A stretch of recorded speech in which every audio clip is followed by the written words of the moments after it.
உலக மக்கள் அனைவருக்கும் வணக்கம். ஒரு 5 ஸ்டார் வாழ்க்கைக்கு தயாராகுங்கள். தயாராகிறோம், ஜெயிக்கிறோம். ஒரு சாஃப்ட்வேர் என்ஜினியர், ஐடியில் வேலை பார்க்குறவர், ஐஃபோனில் பாட்டு கேட்டபடியே மெரினா பீச்சில் ஜாலியாக அப்படி நடந்து போயிட்டுருக்கார். அப்போது கீழே வந்துட்டு ஒரு பழைய பாட்டில் அவரோட கவனத்தை ஈர்க்குது. என்ன இதுன்னு சொல்லிட்டு ரொம்ப ஆர்வமாக அதை கையில் எடுத்து பார்த்து ஏதோ ஒரு இதில் அதை ஓப்பன் பண்ணிட்டார். அவ்வளோதான். அவரை சுற்றி டொயின் ஒரு பேக்ரவுண்டு. அப்படியே பார்த்தா ஒரு புகை மண்டலமாக மாறுது. அந்த பாட்டிலேருந்து அப்படியே என்னமோ ஒரு பெரிய கட் அவுட் வச்ச மாதிரி அப்படியே ஒரு பெரிய பூதம் வந்து நிற்குது. பார்த்தவொடனே ஐயோ நான் ஒரு மாதிரி கிடக்குறேன். அந்த பூதம், ஐயா, நான் பல ஆண்டுகளாக சிறைப்பட்டு கிடந்தேன். நீங்கள் தான் என்னை விடுவித்தீர்கள். நான் உங்களுக்கு அடிமை அப்படின்னு சொல்லிட்டு அந்த பூதம் சொல்லுது. இவன் பயந்து போய் என்ன பண்ணுறதுன்னு தெரியாமல், ஓஹோ அப்படின்னு சொல்லிட்டு ஏதோ ஒரு சலிப்பாக சொல்லுவாங்கள்ல, அந்த மாதிரி, என்ன இப்போ அடுத்தது என்ன ஏதாவது வரம் கொடுக்க போறியா? நம்ம தான் அந்த அற்புத விளக்கும் அந்த மாதிரி ஒரு படம்லாம் பார்த்துருக்கோம்ல, அந்த மாதிரி ஒரு பூதம். இவனுக்கு என்ன பண்ணுறதுன்னு தெரில. அந்த பூதம் சொல்லுது, எஜமானரே, உங்களுக்கு எது வேண்டுமானாலும் கேளுங்கள், உடனடியாக தருவேன் அப்படின்னு சொல்லுது. அம்மாவில் யோசிக்கிறாரு, என்னடா இது, நம்ம ராத்திரி பகலாக வேலை செஞ்சோம், ஒன்றும் பத்த மாட்டேங்குது, இன்னும் எத்தனை வருஷம் தான் இப்படியே கஷ்டப்பட்டுருக்குன்னு தெரில, இது வேற இப்படி கேட்குது, என்ன பண்ணுறதே அப்படின்னு சொல்லிட்டு என்ன பண்ணுறாரு, எனக்கு ஒரு 100 கோடி ரூபா வேணும் அப்படின்னு கேட்டுறாரு. இதோ அப்படின்னு ஒரு கையை அசைச்சு அடுத்த செகண்டே அக்கௌண்ட்டில் வந்துட்டு 100 கோடி ரூபாய் டொங்கின்னு வந்து விழுந்தது. அது எஸ்எம்எஸ் பார்க்குறான். ஐயோ இதனால் அது சொல்லிட்டு ஒரு மாதிரி ஷாக் ஆகிட்டு,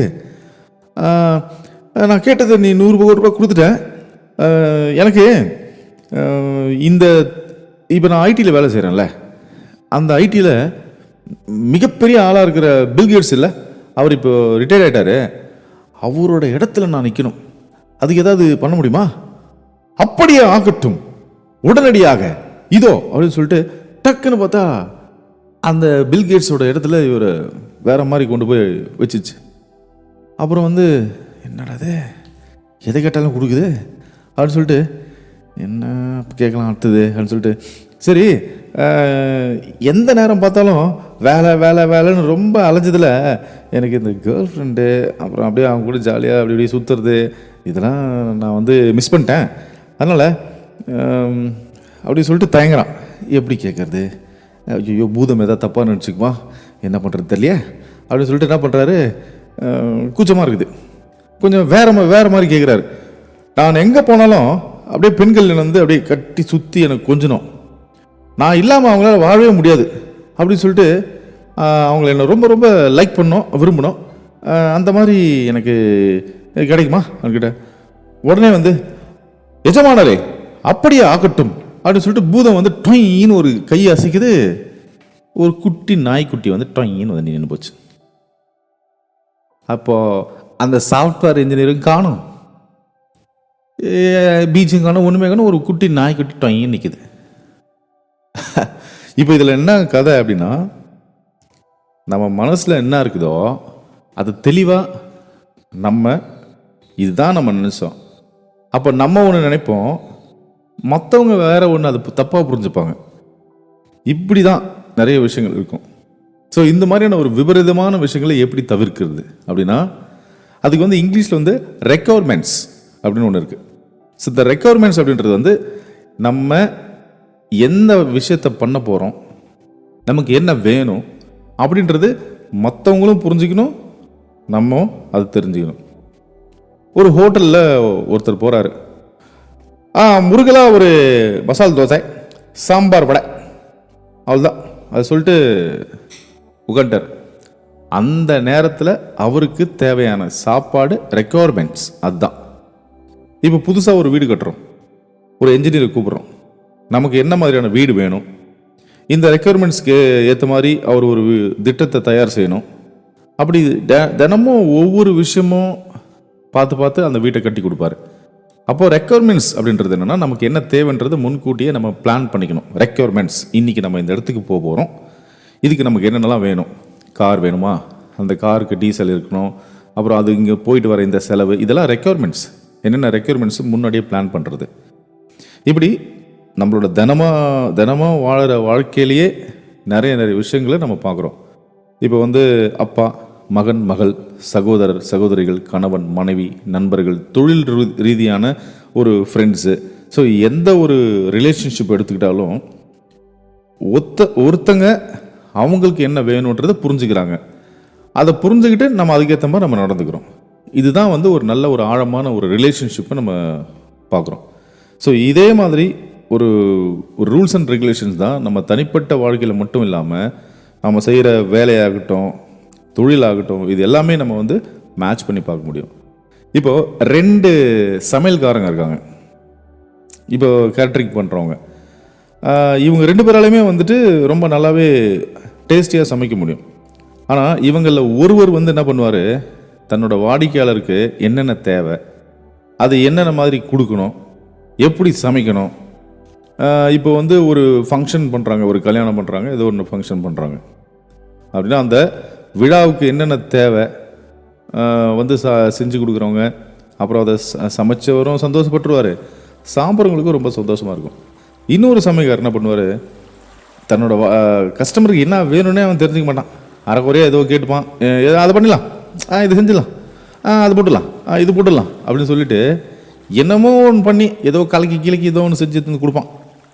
சாப்பிட்டுட்டு இதில் கொஞ்சம் உப்பு கம்மியாக இருக்குது, இப்போ இதில் இது இருக்குது, அது இருக்குது அப்படின்ற மாதிரி ஒரு சமைச்சவனுக்கும் ஒரு சாட்டிஸ்ஃபேக்ஷன் இருக்காது, சாப்பிட்டவனுக்கும் சாட்டிஸ்ஃபேக்ஷன் இருக்காது, அந்த ஆர்டர் கொடுத்தவனுக்கும் சாட்டிஸ்ஃபேக்ஷன் இருக்காது.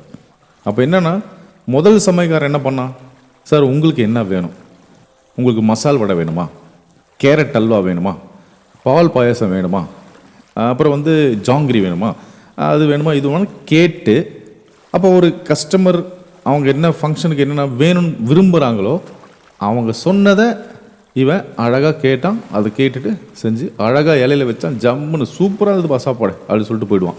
இந்த 2வது சமையல்காரர் இருக்கார் பாரு, அவர் என்ன பண்ணுவார், ஃபங்க்ஷனுங்களா, நம்மளும் தானே, பண்ணிடலாங்க, என்ன பண்ணலாம் அப்படின்னு கேட்டாங்கன்னா இவர் ஒரு ஐடியா சொல்வார்.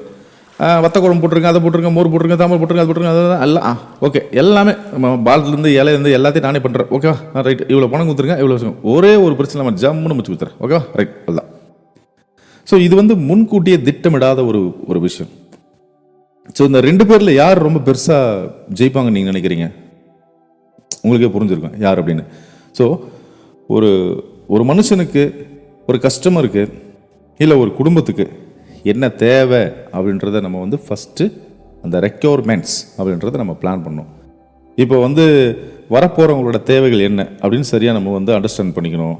நம்மளுடைய புரிதல் என்னன்னு சொல்லிட்டு அவங்கக்கிட்ட சொல்லி அதுக்கேற்ற மாதிரி நம்ம வந்து ஒரு அப்ரூவல் வாங்கிக்கணும். இந்தந்த தேவைகள் அப்படின்னு செஞ்சு முடிச்சிட்ட பிறகு அதில் ஏதாவது மாற்றங்கள் வரலாமா, இல்லை அதெல்லாம் நம்ம எப்படி கையாள போகிறோம் அப்படின்றத பார்த்துக்கணும். ஒவ்வொரு சின்ன மாற்றமும் ஒரு பெரிய மாற்றங்களை உருவாக்கலாம். ஆனால் ஒரு கட்டத்தில் நாம் முடிவு செஞ்ச அந்த வேலைகள் அடையாளம் தெரியாத மாதிரியே அது மாறி போகும், என்ன பண்ணுறதுன்னு கூட தெரியாமல் மாறி போயிடும்.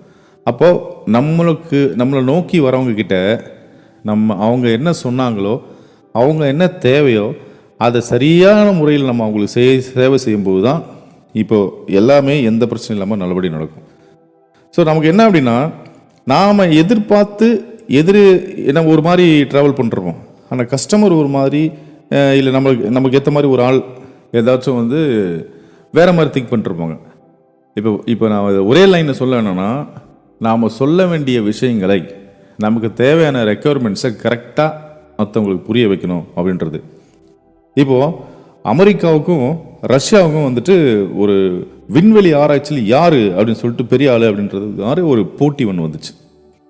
அப்போது இவங்களையும் அவங்களையும் ஜெயிக்கணும் அப்படின்னு சொல்லிட்டு என்னென்னமோ ட்ரை பண்ணுறாங்க. 2 நாடுகளும் பயங்கரமாக ட்ரை பண்ணுறாங்க.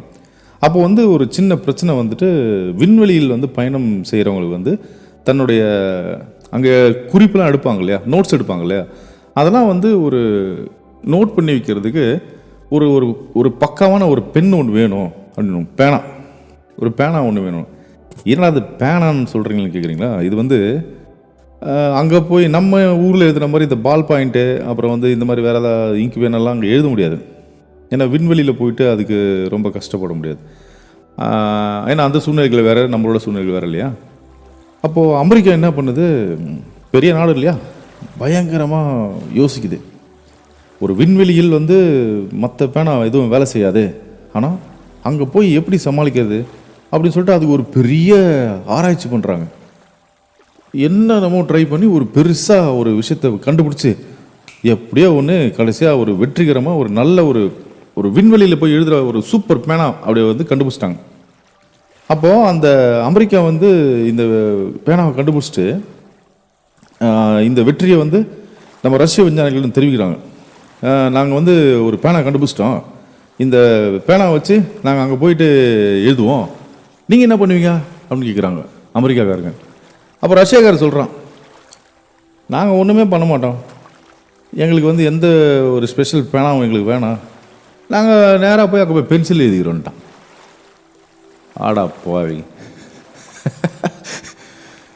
பேனா தான் எழுதாது ஆனால் பென்சில் எழுதும் அப்படின்ற ஒரு விஷயத்தை வந்து இந்த அமெரிக்காக்காரன் விட்டானே.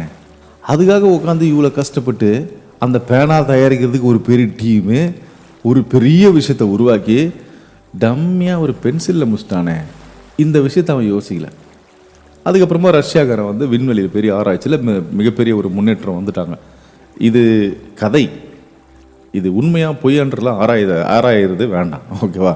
இப்போ நான் என்ன சொல்கிறேன்னா, நம்ம ஒரு விஷயத்தை நம்ம கையில் எடுக்கிறோம் அப்படின்னா அதுக்கு வந்து முன்கூட்டியே ஒரு ரெக்குவயர்மெண்ட்ஸ் என்னென்ன. நாளைக்கு காலையில் இங்கேருந்து, அதாவது சென்னையிலேருந்து நம்ம வந்து ஒரு லாங் டூர் போகிறோம், எங்கேயோ போகிறோம். நமக்கு தேவையான முதல்ல எது எடுப்போம், மொபைல் சார்ஜர் எடுப்போம், பேண்ட் ஷர்ட்டு, ஷூவு, அப்புறம் மற்றபடி இந்த ஐட்டம்ஸு, இந்த பேஸ்ட் ப்ரஷ், இந்த மாதிரி ஐட்டம்ஸு, பேகு, அதுக்கான ஷூ ஷாக்ஸ், இந்த மாதிரி எல்லா விஷயத்தையுமே ஒரு பேக்கில் வச்சு ஏதாச்சும் மறந்துட்டுமா, இல்லை பர்ஸ் மறந்துட்டுமா, இல்லை வேறு ஏதாவது முக்கியமான பொருள் ஏதாவது மறந்துட்டுமா, ஹெட்செட்டு, இது மாதிரி ஏதாவது ஒரு விஷயங்கள் மறந்துட்டுமா அப்படின்றது எல்லாத்தையும் நம்ம பார்ப்போம் இல்லையா. That is a requirements. அந்த ரெக்யர்மெண்ட்ஸை வந்துட்டு நம்ம என்றைக்குமே முன்கூட்டியே நம்ம பிளான் பண்ணிக்கணும். அப்படி பிளான் பண்ணிட்டு தான் இந்த மாதிரி விஷயங்கள்லாம் 5 ஸ்டார் தரம் அப்படின்ற மாதிரி ஒரு விஷயத்துக்கு நம்ம போகிறோம். ஒரு 5 ஸ்டார் வாழ்க்கைக்கு தயாராகுங்கள் அப்படின்னா இதெல்லாம் தயாராகக்கூடிய விஷயங்கள். அடுத்ததாக என்னன்னு பார்க்கலாம்.